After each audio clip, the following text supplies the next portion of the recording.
কত ভালো খালি আরাম লাগতেছে। এই জুয়ারু এইটা সর আর নেই মজ্জা তাই দিবানি কই দিলাম। তোরা ওই ছোট দলের সাথে খেলে জিতে যাইনি তাফালিং মারতেছো। ওরে না না, তুমি অত চিন্তা করে না, তোমার ভিসা রেডি। আমি একটু গ্রামের বাড়ি আইছি বেড়াতি, ঢাকায় গেলি আপা তোমার ফ্লাইট রেডি। আচ্ছা নেও তা, তুমি এখন রাখো। দাদা তুমি কি ভিসা করে দিচ্ছ?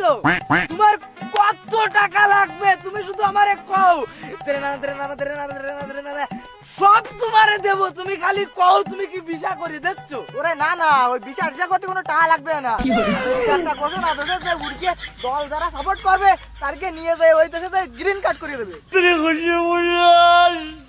নারে নারে নারে নারে নারে নারে না না না না। তুই থাইস কানে বর্তমান যে তোর এলাকায় দেখা যায় না।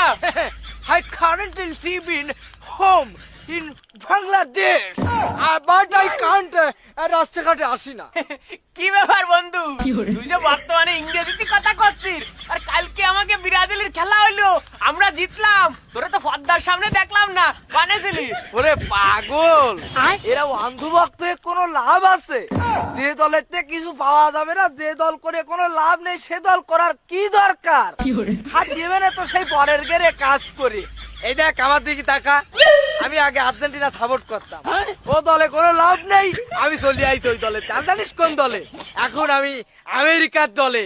আজকে তুই আমার এনি দেখতেছিস, কালকে রাও দেখতে পারিস। কারণ জানিস কেন? কারণ ইউনাইটেড স্টেট মানে শুনেছিস আমেরিকা, আমি আমেরিকায় চলে যাব। কারণ আমেরিকার দল করলি কয় যে কি আমার ওই গ্রিন কার্ড মানে নাগরিকত্ব। তাহলে তুই যদি তোর ওই ব্রাজিল ত্যাগ করে আমেরিকার দলে আসতে পারিস, দেখ চেষ্টা করে, তাহলে আমি